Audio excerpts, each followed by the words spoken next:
Hey everybody, it's Bust with Battles with Bust number 298, and today we're doing battle with Leona Kale. And so, as the regular followers of the channel know, I've been a huge fan of the Sunburn deck, of the Leona Katarina deck that's been running around for a few patches now. We took it in our previous video in the Runeterra Open. We got the 8 wins, the max trophies with that. We also played it in the previous seasonal tournament. It's just a deck that I've been a humongous fan of. But with the release of the 4-1 patch, we saw a nerf come to Katarina. She lost a point of attack, and then we saw some upgrades coming to Kayle. She now costs 5 mana instead of 6. And so, as the patch wore on, people started trying out this new Kayle Leona combo instead of using Katarina, and I think that's kind of interesting from a couple of fronts. Like, first and foremost, is it just better? Now that Katarina is nerfed, is this the better way to go about the deck? And number two, if it's not better, is it close enough to the same level of quality that we could still consider playing Katarina somewhere else? I still think Katarina is an absolutely fantastic champion. I don't think the nerf was enough to really knock her out of relevance, and I think that she definitely has a place in the meta and definitely has a place in best of 3.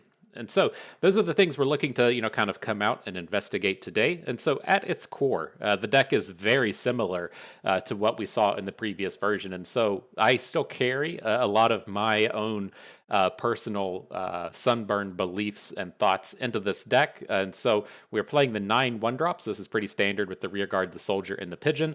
But I start to deviate down here at the 2s. I don't think the Daybreak bird that passes out +1/+1 is particularly worthwhile, and I also don't like playing House Spider. I like these games to be a little bit more grindy. I really like that we can come out with this early game aggression, but I think with the way that these games shape up these days, you have to be ready to go a little bit later, and so I don't like the House Spider. I don't like that the +1/+1 bird that was basically just here for the sake of leveling up Kayle. To me, that's completely unnecessary. Moving on down the path, the Wandering Shepherd is a new addition to these style of decks. I've been quite impressed with the Shepherd, carrying over from all of the Pantheon and Varus we've been playing over the past week or so. I think it fits in here wonderfully, but I'm also bringing my own touch in the Solari Priestess. I still believe this has a fantastic place in this style of deck. Moving up to the spells, the big addition here is going to be Ravenous Flock, and this is one I'm kind of surprised that we haven't really come across yet, in that you are playing the 3 copies of Solari Sunhawk, the Stunbird, you're playing the 3 copies of Leona.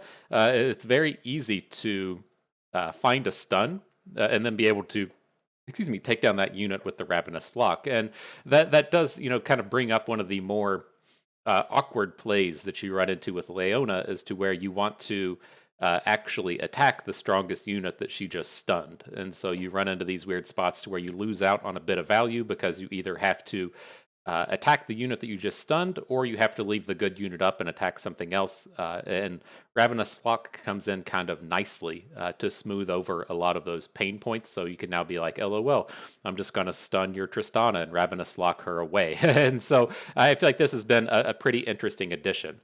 On down the rest of the way, we always talk about the need to either be able to elusive, rally, or overwhelm, and this deck really kind of shines in that moment, as to where it's very easy to have like a 7/8 Sun Guardian, an 8/9 Sun Guardian, and a Leona on the board, and then you're just dealing 0 damage every turn. And so we have been playing Shunpo for quite a while. Now that we aren't playing with Katarina, we have upgraded this to 2 copies, but the new addition here is going to be Might. And Might is what I feel is the real kind of breaking point between the Katarina version and this one, in the sense that the Katarina version, with its Nox and Fervors and Decimates, is able to go over top of the opponent as they get better boards than us. And so we attack our opponent down to 7.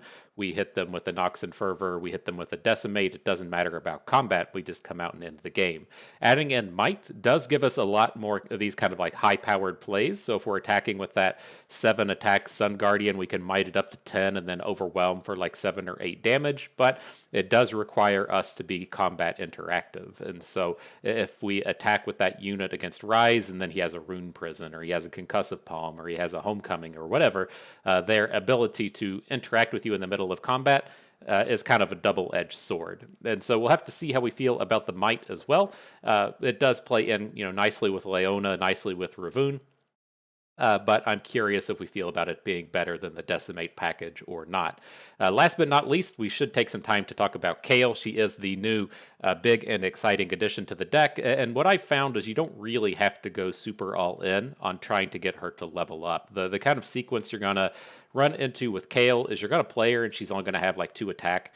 You're going to attack once and she's going to be up to empowered 6. And then if she gets to attack again, she's going to be up at that level up position. And so I feel like it's a bit too all-in-y to really focus in on Kayle and play a bunch of bad cards to try and get her to level up faster.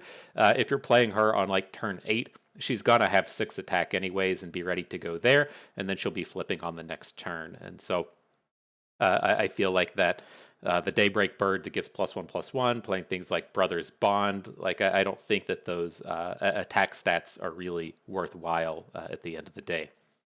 And so that's it. That's the deck we're going to be playing today. We're playing on account number 2, and so we won't be doing any paying to win. You can switch over to our previous video if you want to see the pay to win edition of, of Sunburn.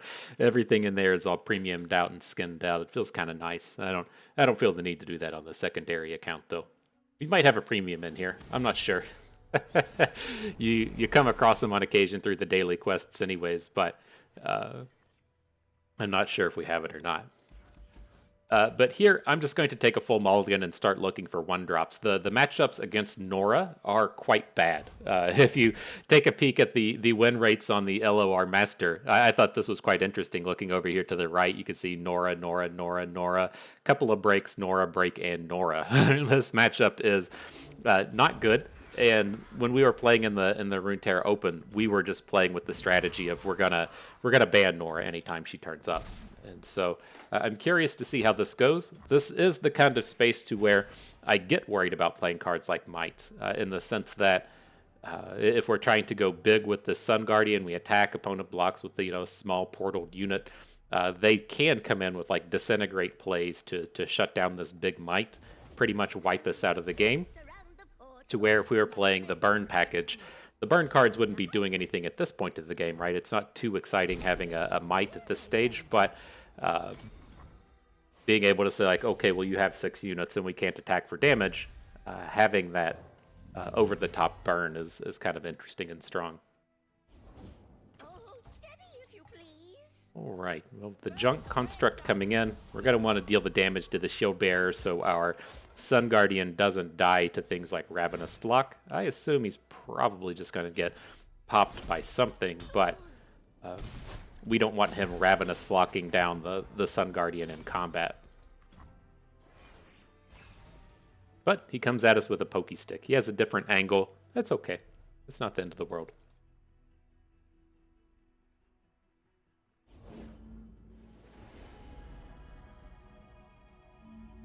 All right, Conchologist coming into the fray.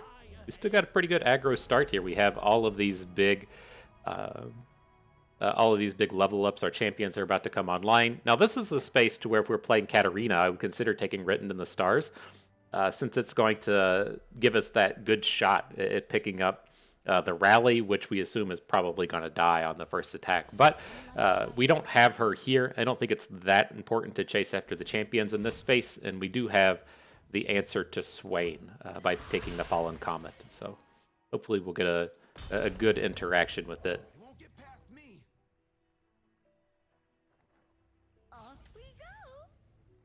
All right, Nora's doing her work, but a pretty decent Leona for the following turn. She's going to drop the stun onto Conchologist. We can look to hook in the Nora potentially, and then how bad is this? That is pretty bad. A big portion of our strength just got ripped away from us, but we can continue on.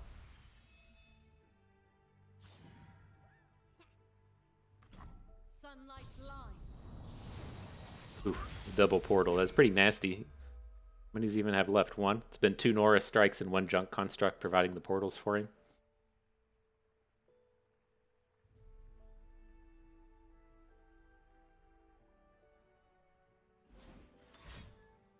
Any morph. It's kind of lame, dude. I'll go ahead and put it out there. That's kind of a thing a lame person would do. Not letting us get those hooks, and it's too bad it doesn't even level up Kayle. You kind of think with Kayle, you know, this should count as an upgraded strike. Boo.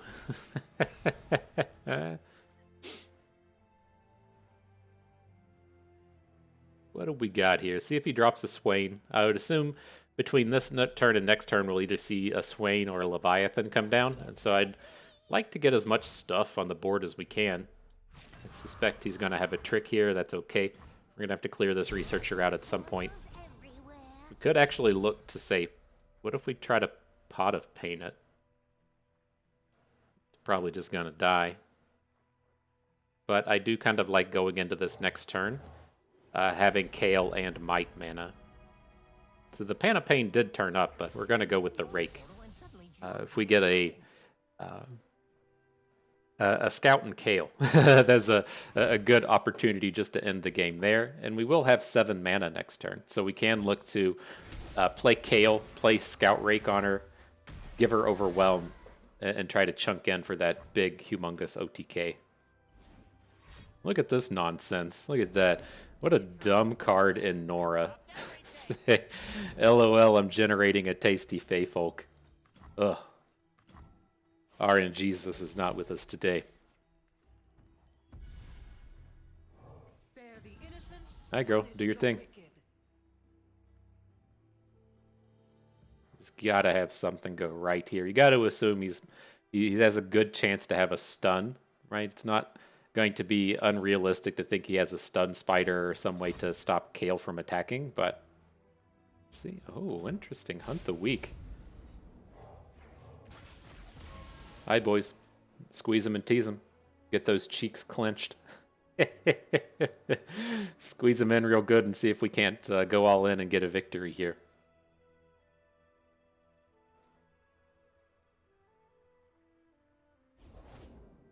Uh-oh. Uh-oh. That drops him down to 3 mana, so it's a little bit more challenging to have the a Disintegrate play. He needs a 1 mana ping to make a Disintegrate kill onto Kayle. I think our win rate chances are rising. I had it down at about like a 10%. Now I feel like we're kind of coin flipping. So let's see. Let's see.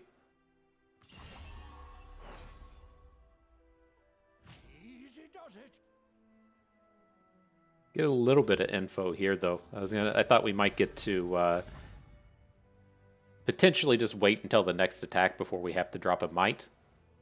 Let's see, squeeze him, boys. He needs the Gnar stun, whatever that. He needs a wallop.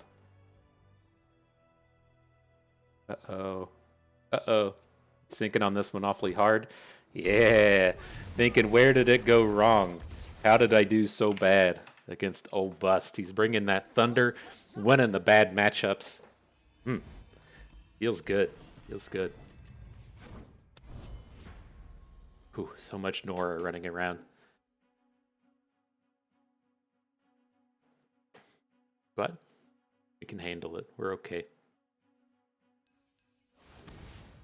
Up next, the Sentinels. And so if you're not familiar with the Jace Elise deck, this is going to be bringing out both of the Slayers style units. I can't remember what they're called. There's the 1-cost Fearsome, and then the 3-cost Fearsome, and they get like +2/+2 if they see a slay a unit, or spell slay a unit, I should say. That's looking to take advantage of those in a kind of control decky shell here. So let's see what we can do.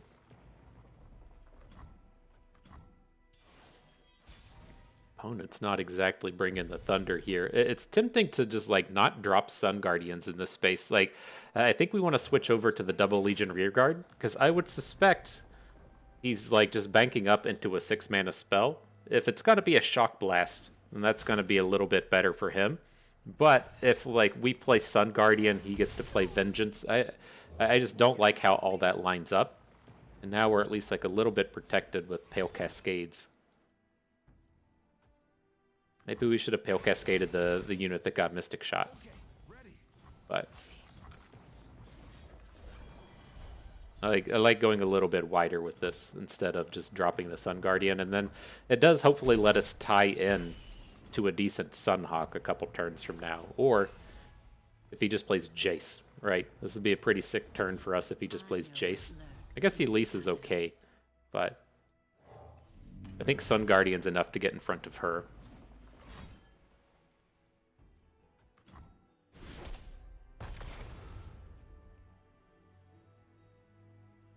Do we really care about the little spiderling? I think we do when we have the 1 health Legion rearguard on the board. Let's just go ahead and take it down. I'm kind of regretting this play though. I almost wish we would have played the Sunhawk just a little bit more. But we can try it again next turn. We got big old mountain of stats out here for Kayle. Everyone now interacts pretty positively with the Elise. And so, well, by everyone else did it before, but now the Solari Soldier does as well. So, see what we can do. She's also protected from Vengeance here. A tribute to the Spider God. Deliverance.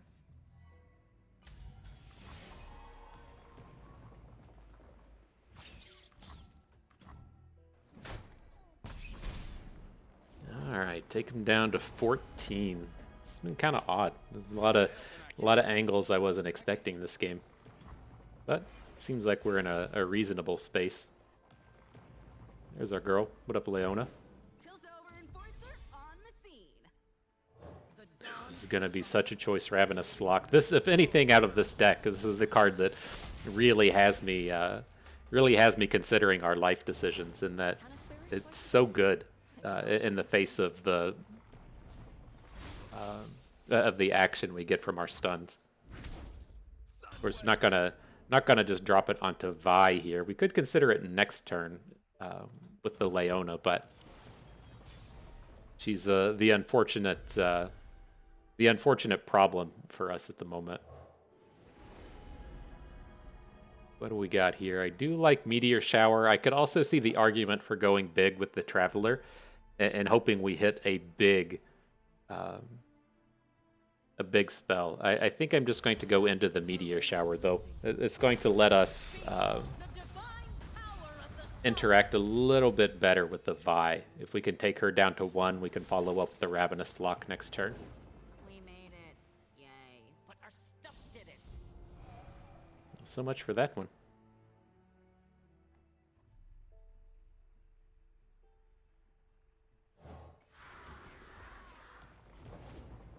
Well, all right, Leona. You fought the good fight, but it's time to go.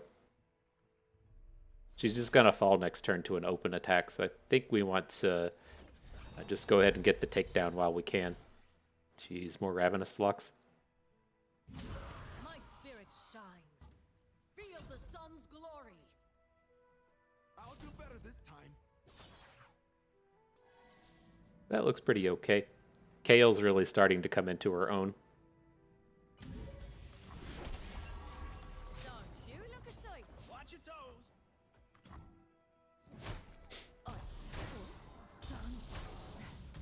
Hold on. But he's got... Oh, look there. That's how you do it. I knew that was about to happen, and so I just I went ahead and traded away our Leona because I knew that she was about to come right back. Beam. The dawn has arrived. But we got to start dropping the flocks now. There's just no time in the matter, right? We're not going to find any more targets for these things, and so might as well just go ahead and start to drop it. You never. Curious though, he should have like 2 expensive spells in hand, right? He hasn't played anything up to this point, so you got to worry about that a little bit. Where are we at here? We're at 4-6. Not really excited about any of this, but we gotta get the damage in. Glorious light rains down. But this is the kind of space to where a might could potentially be better than a might could be better than a decimate, right? Decimate's not going to actually deal any damage in this space, but coming at him with a might, we have a chance for these big overwhelms. So one of those things to think about. You dare. We should have hit this Elise in combat. That could have been a little awkward in terms of something like a her flip card coming in. All right, though, man, look at this. All these champions know how to party. It's so much easier when they when they all just show up. Only the guilty need fear me. Hey, Kayle, let's boom him. Uh-oh, this is gonna be bad. Ugh. Okay.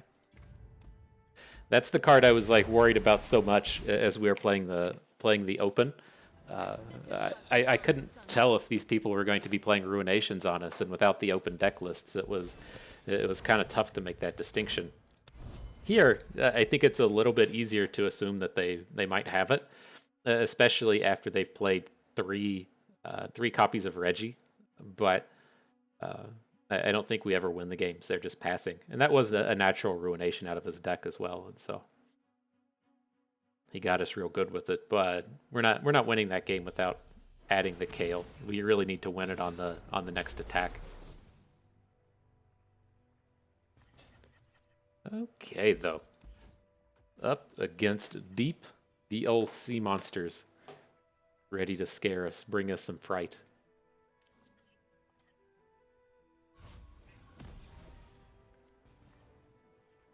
So let's see. If he passes, then I'm considering playing the soldier. But the place he's going to run into issues is if he has like the 2/3 on this turn now, right? The big card that really matters is the Sea Scarab. And so I was going to say to myself, it's like, well, if he doesn't play, if he doesn't play the 2/1, the 1-cost 2/1, then I feel a little bit better about adding the Solari Soldier. But then the Solari Soldier just running into Sea Scarab doesn't feel particularly well. So I think we're okay just to kind of stick around with the soldier and wait a little bit.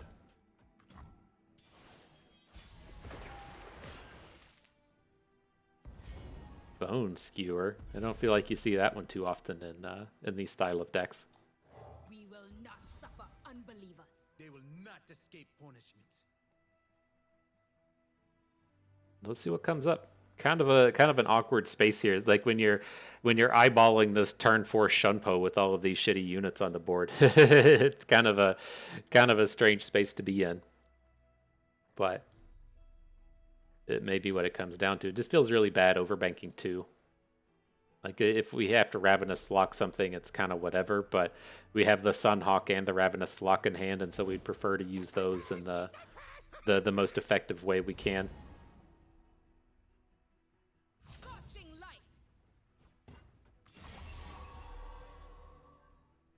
Alright, let's just hold back on these things. I still kind of feel like we want to Shunpo this turn, and having the target certainly helps. Having a better target certainly helps as well.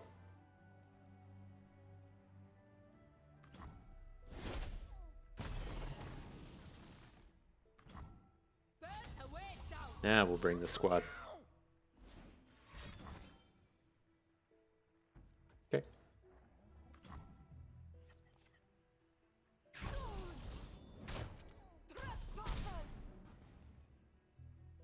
So that's kind of awkward, right? The problem there is, at the end of the day, we did start trading a 3/2 for his 2/1, but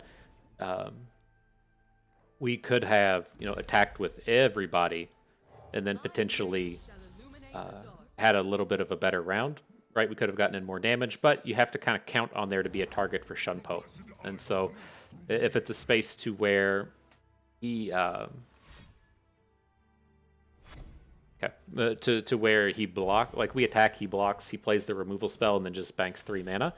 We don't get to play the Shunpo and get those extra attacks in. Now this space is kind of interesting. We have the Sunhawk, Ravenous Flock.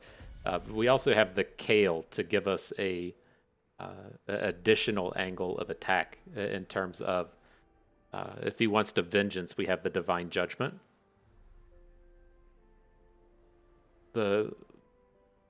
The thing here is, like, we have the Sunhawk into Ravenous Flock, but then if he plays a unit and gets the second unit, we're not really going to be able to deal any damage. But if we go into next turn with 10 mana, we're one short, right? I was trying to think if we could Shunpo and Divine Judgment the next turn. We can't do it.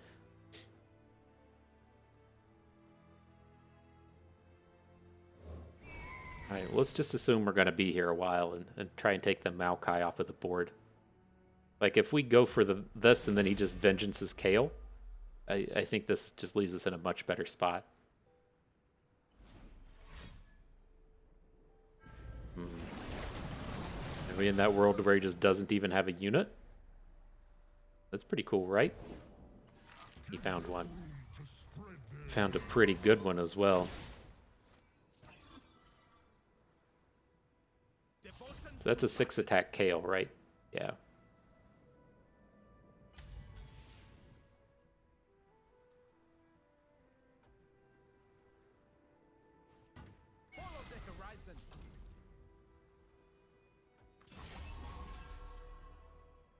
I assume he's going to put the 2-1 down here.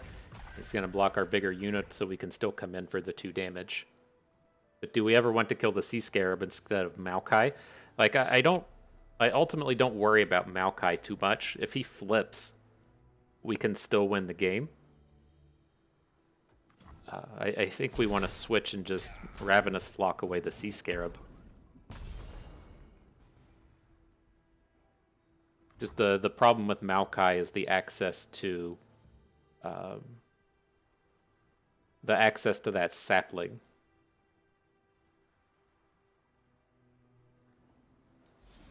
All right. Grumble a little bit and make a sad noise. Make a sad noise.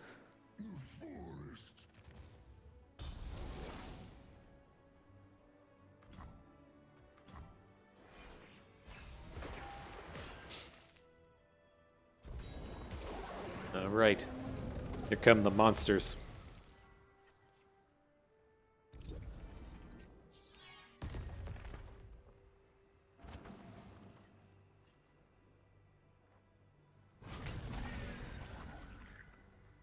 Do we want Divine Judgment? I think we just have to kind of give up and say, well, if you've got Atrocity, then you've got us. But giving our allies 1 attack leaves us a little bit short of the Shipwreck Hoarder. I mean, maybe that is actually the way to go about it. If we say, I keep envisioning we have the mana to both Divine Judgment and Shunpo. It's not the case. All right.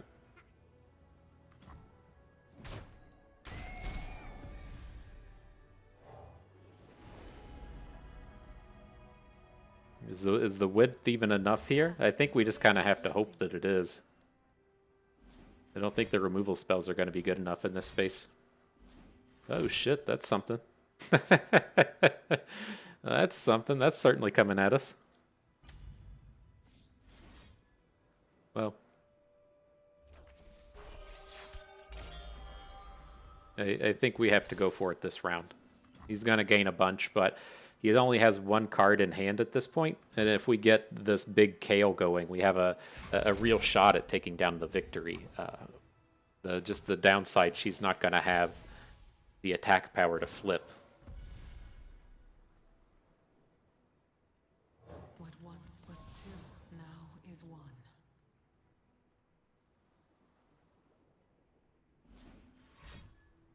Oh, joy. Oh, Shipwreck Hoarder. He's got the treasure trove in hand as well. I didn't even notice. Jesus, what a draw. He had 1 card at the end of last turn. How did this shit even come about? Did I miss something? Oh, he did all the tossing with the undergrowths. Okay. I guess with a toss 6, I can't complain so much.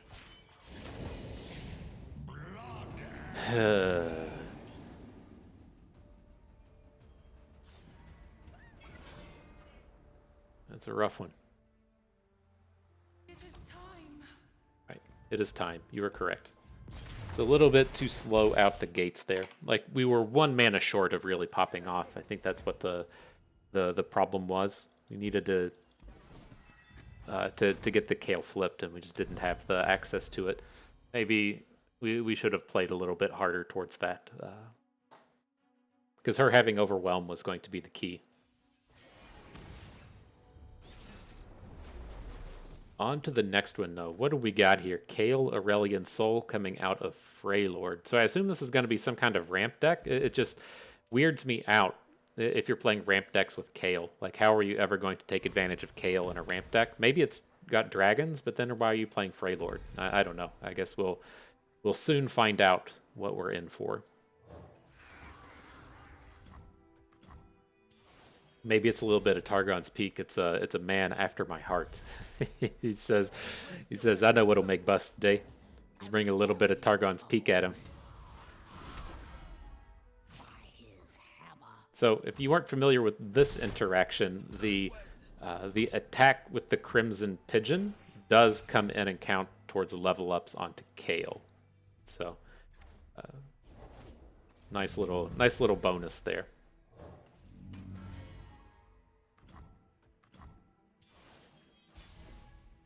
Daybreak stuff. So weird, man. That's not what I was expecting. So I'm going to pick up the Fallen Comet here. Got Daybreak, but he's not playing Leona.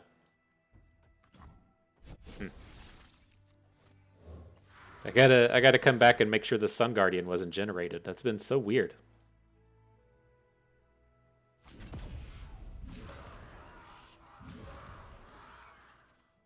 We can actually bring one of these. So we have all good units in the face of the 2/2. We'll probably lose something to the Sun Guardian, but we can follow up with a Ravenous Flock and then still have good dudes on board. So looking to play Ravoon Ravenous Flock this turn. We'll play Leona next turn when she probably has a chance to get a stun, and she can come in and really control the combat.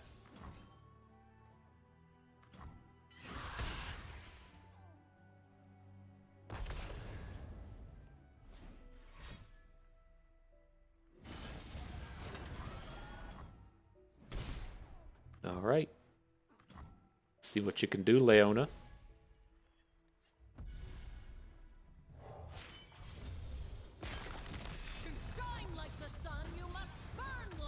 To shine like the sun, you must burn like it.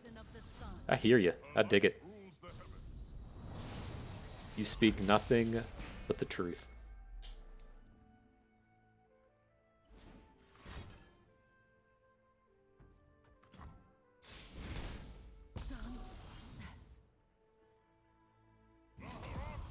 Alright, so he's gonna need another card, right? He blocks our 6 and takes 10 into 9. Not enough. GG. That's another one. This feels like I haven't been playing particularly well with these Ravenous Flocks and the like, but I feel like that's been the second game where we've wanted to Ravenous Flock the opponent's biggest unit, but it's been too big to actually get a kill. I need to kind of figure out if that's going to be an outlier that we've just managed to run into a few times in a short number of games, or if that's going to be more along the lines of the norm.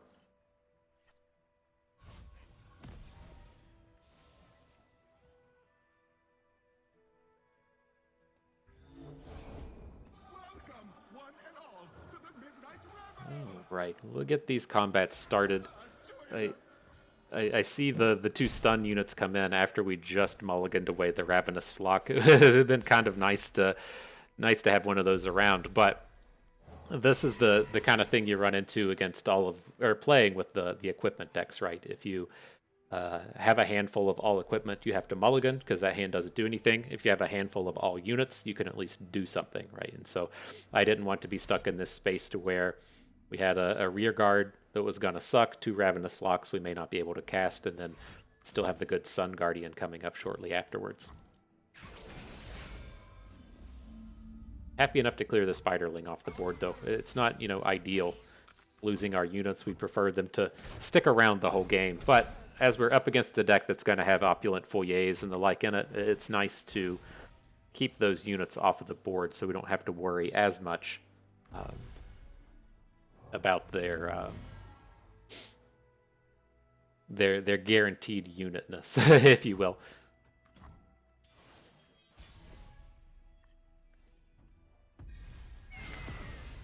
He's going to open here. This is the turn where he's going to want to play Gwen, and if we can Sunhawk the Gwen, that's going to feel pretty good. And even if not, if we get to bank a little bit, we can try and make the same play on a follow-up turn.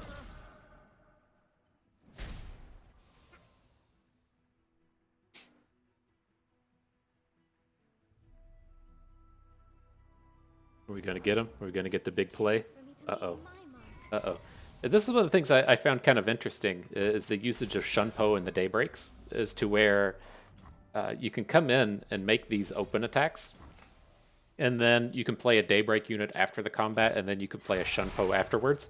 It's not the kind of line that you ever really saw coming out of the Katarina version, because most of your rallying was done with her, but it's something I've found to be quite interesting with this version. It's come up quite a few times in my experience to where you're opening and then daybreaking and then doing something else. Daylight breaks on the battlefield. I am the bulwark against darkness. All right, pretty powerful board though. We're getting big here. This is that kind of space to where the cards like might start to outshine something like Decimate. So we've got these giant dudes on the board. They're about to get blocked by Spiderling tokens. Being able to punch in that 7 damage or whatever is pretty strong.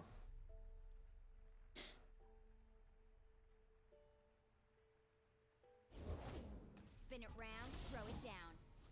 Spin it around, throw it down. All right, well, we got to start preventing some of this damage. I don't want to run into a turn to where we just get blown up. So the Sun Guardian's still safe. He's going to grow a little bit this turn. I don't think we need to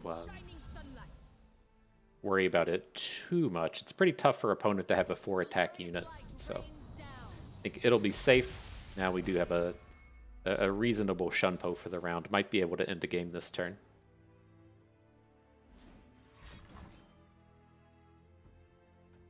That's not bad. You cannot sway me.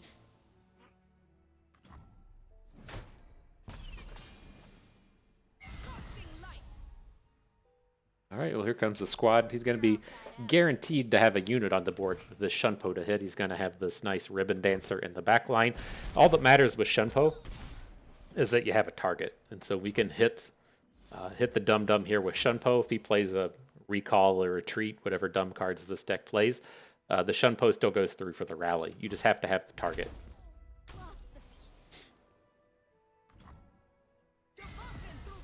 Squad coming in. GG. All right. Next battle.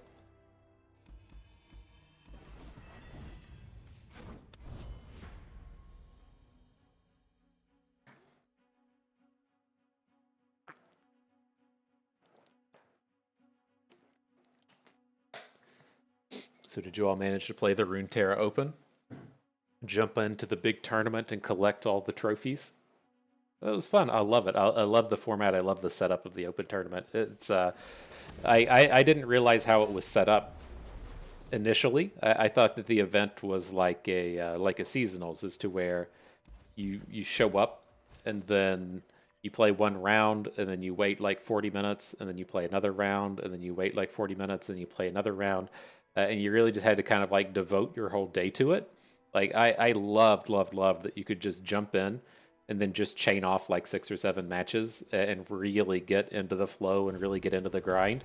And then if you're, tired, or you want to eat lunch, or you got to take a shit, or you're getting tilty or whatever, you can just take a break. You can take a break till the next fucking day if you want. Like it's so nice not having the event like really dictate how your day had to go. And I like the kind of expansion of it as well, as to where if you're going to be playing in one of these like all-day events to qualify you for the next day, that you don't have like to devote 2 entire days of your life to the tournament event, right? Well, you're going to be playing in both days of it, but you have that flexibility with the scheduling of it, which is pretty nice and pretty important to me. And then the thing I haven't seen people talk about which I'm pretty sure you can do in Magic, is the idea of rebuys. And so you you join the event, you go 0-2, you still really want to qualify for the second day, and so you can just buy back into the tournament again. And I feel like when Magic does it with the open tournaments, they have something like $75 buy-ins. I feel like it's a real amount of money that you're spending when you play in a Magic Online Open, and so it's not like these $2 things here. You're having to make kind of a serious decision if you really want to go for it. But I don't think they'll go with that with Runeterra. It doesn't really strike me as their kind of monetization model. Although I am on board for it if that's what it takes to get the kind of bigger events happening, or if that's what needs to happen to if that's what needs to happen in order to have the bigger events be real. And so I feel like with the Magic Open, it's like you do the kind of the same thing. You have to go like 7 wins or 2 losses in the first event. That's the one that you could technically rebuy into. And then the second day, if you get like 6 wins, you win $2,000 or something. And I'm sure the rebuys go a long way in terms of funding that. But I still feel like the draw, at least from a who's in Leona? I feel like the draw from the company's perspective is just getting you to spend a bunch of money on your collection, and if they break money or even lose money on the event, that's probably fine.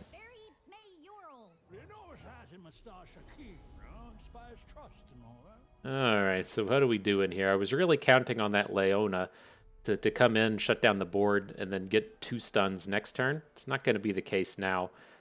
Tristana's just going to do Tristana things. It's not even really worth blocking her. But are we going to want to take the Rake or the Amulet? The Amulet is the best one right now, right? If next turn we're going to play Sunbird, stun the Tristana, as far as we know, he doesn't have any cards that are going to be able to block the Sun Guardian, but I don't think that's going to be enough damage. So I think we probably have to go for the Scout. Just going to take this. Maybe we should have put the Wandering Shepherd in front of her, because it doesn't combat well with what we're up against. But it'll be a bigger block on the next combat, and he's not close to a atrocity finish here.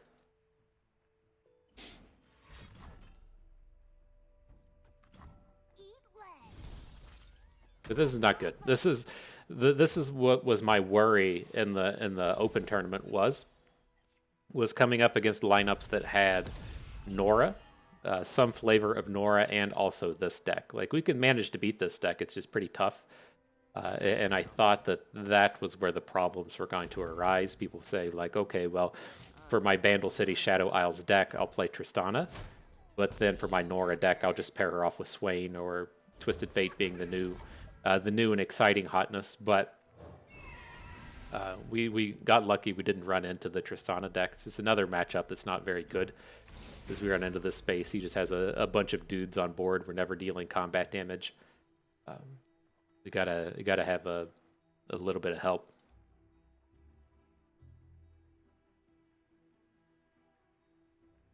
But this is the deck if we had to play against Tristana, or if we had to play against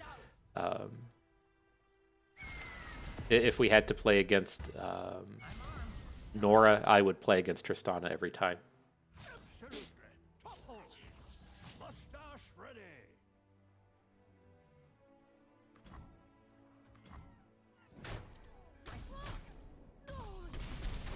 Alright, so we basically just have to draw Might here, right? If we can draw a Might, no. That's not a valid statement anymore. Maybe Kale's big enough to be interesting. She has 5 attack. Ugh. Alright. Alright. We can move on from that one.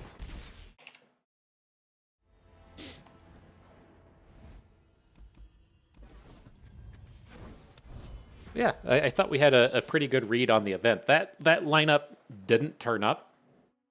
We did run into a surprising amount of triple Shadow Isles decks. I was really not expecting that, because what you tend to run into with a lot of these decks in their similarity is, say you have like a tier 1 Shadow Isles deck, great, good job, and then you want to play a slightly weaker version of it that's like a tier 1.5 deck. It's not nearly as good, but it's most definitely serviceable. But then that third deck is typically pretty weak.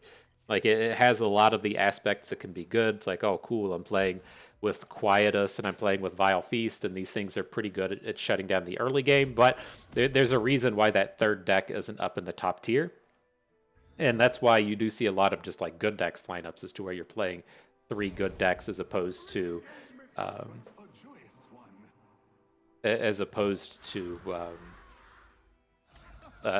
tier 1, a tier 1.5, and a tier 2 out of the same strategy. And it surprised me with the amount of triple Shadow Isles that we saw.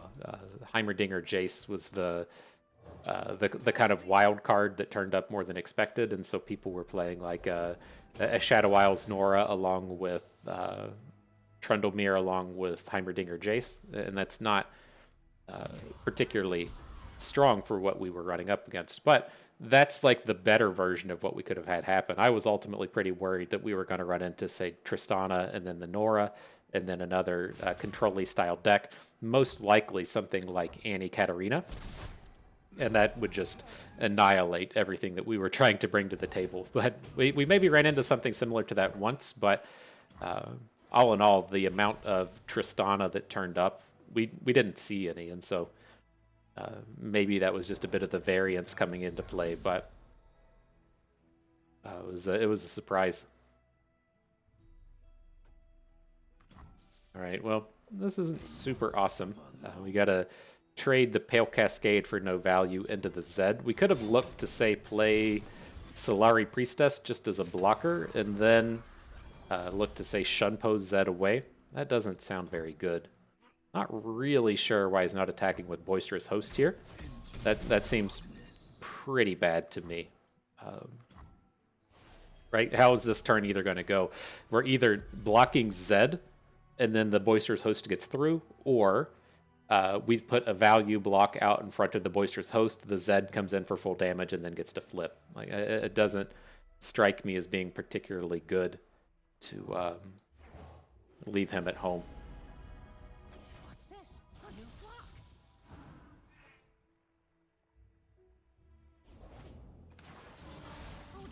All right, well, let's get our big combat in on the way back. Maybe we'll have enough damage to really start carrying through here. Like, the might is what I'm looking at as being big, and so it's like on the upcoming turn, we might get to get a Leona stun, stop a big piece of his combat. The following turn, drop the Priestess. I thought the Black Flame was what was going to be coming in, because that was a very odd Shark Chariot to draw, but we have a bit of opportunity here now. I like how this is shaped up.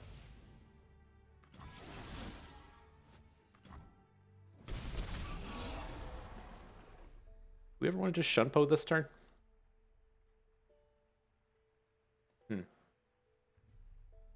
So if we play Leona, next turn we will have the mana to Shunpo and Sun Guardian. Okay. So we're not going to get the stuns off of this, right? Leona is at an amazing no level up. She's a level 1 here, so we're not going to drop the Sun Guardian and get the stun out of the turn. But I think the angle here is we're going to hook something with Leona. We'll get in with the Crimson Pigeon. We'll Shunpo and then Might the Pigeon is what I'm envisioning this as being.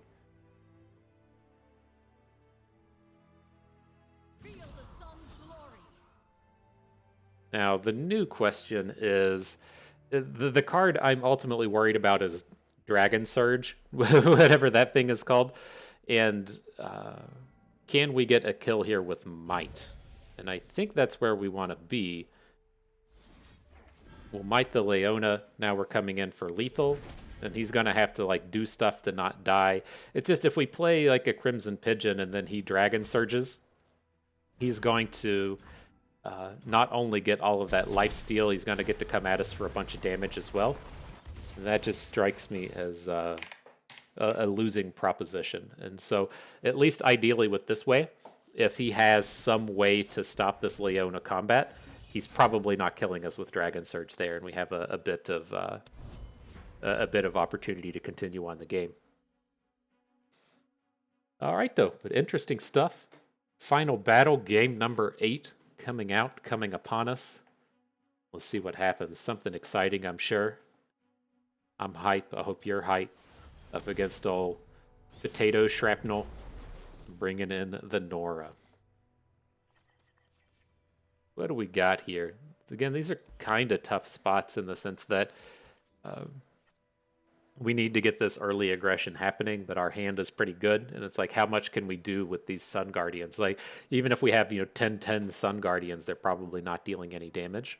But if opponents stumbles a little bit, they can start to cause a lot of issues. And then we picked up that kind of perfect draw in the Crimson Pigeon and everything. And so sometimes it's a little better lucky than good.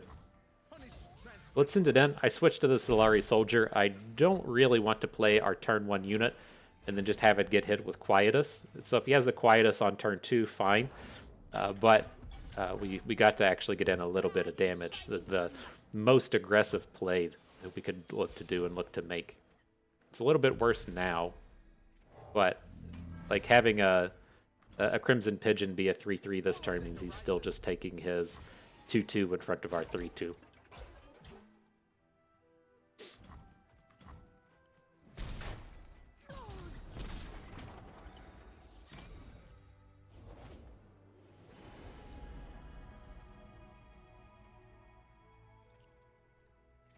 Hi, Conchologist.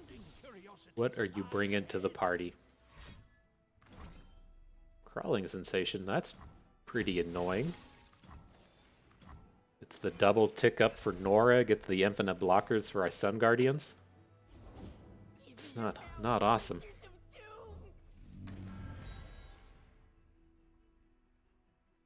Not awesome.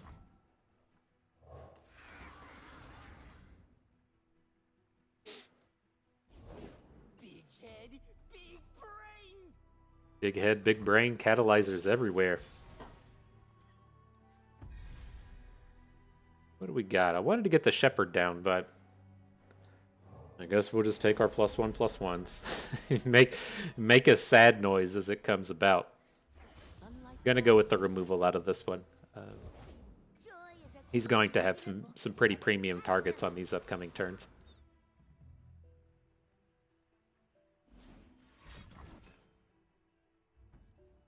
Okay.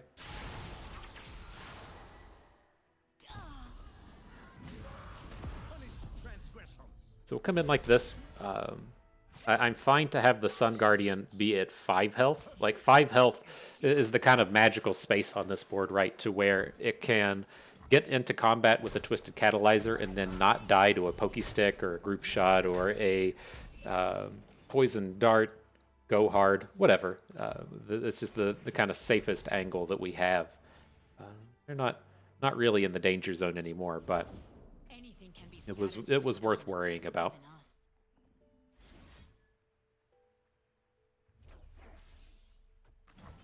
Okay. Can't stop the darkness, but we can take Nora off of the board, put the point of damage on the Sentinel, then hit the Sentinel with the Ravenous Flock. Not terrible.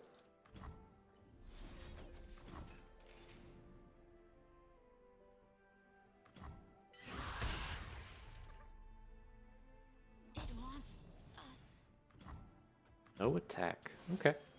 So our units are big enough to survive the darkness for the moment. I think we just want to slam in. Don't have any Daybreaks to try and make it better.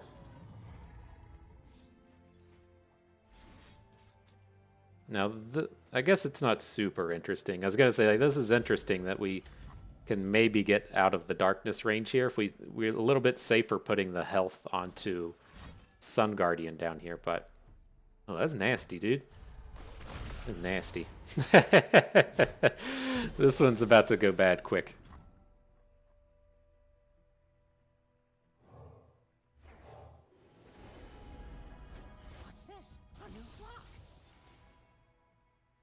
I did get up out of darkness range, though. it's gonna be tough for it to be enough. This is pretty damning. He's been completely unaggressive with these catalyzers, though. It's been pretty wild to me. I was definitely expecting them to be aggressive and get his darkness up into Sun Guardian kill range. Oh boy. Oh boy. Recalibrating.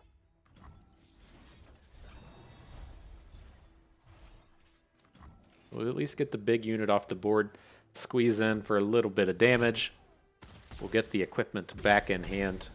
It's not a particularly strong darkness at this point. You're not excited when your Dessen added darkness is only killing a one. Well, let's be real. You probably are pretty fucking excited when the only unit on the board for your Dessen added to spike is that singular Unyielding light. unit.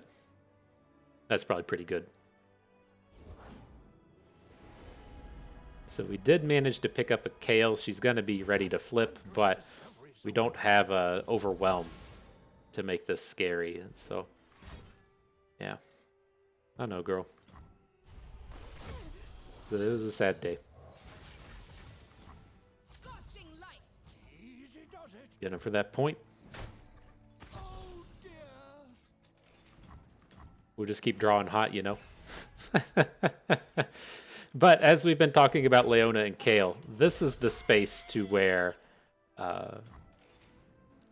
Katarina is just so much better, right? If we have this space to where Katarina can just threaten to attack over and over and over and over and over again, to where Kayle is coming on board with the stats and just saying like, well, I hope this big attack is enough. And so it's interesting. We can pull this up and talk about it a little bit more. And so there's a few different things going on here, right? We did play against quite a bit of Nora, and the Nora matchups aren't good, but it's not a huge part of the meta. Like, I know that we just played against it a lot, but it's not even at 10% of the meta. It's only like, I would say like all of the Nora decks combined are probably at like 15%. And so across an 8-game stretch, yes, variants and everything, you should probably only play it like once.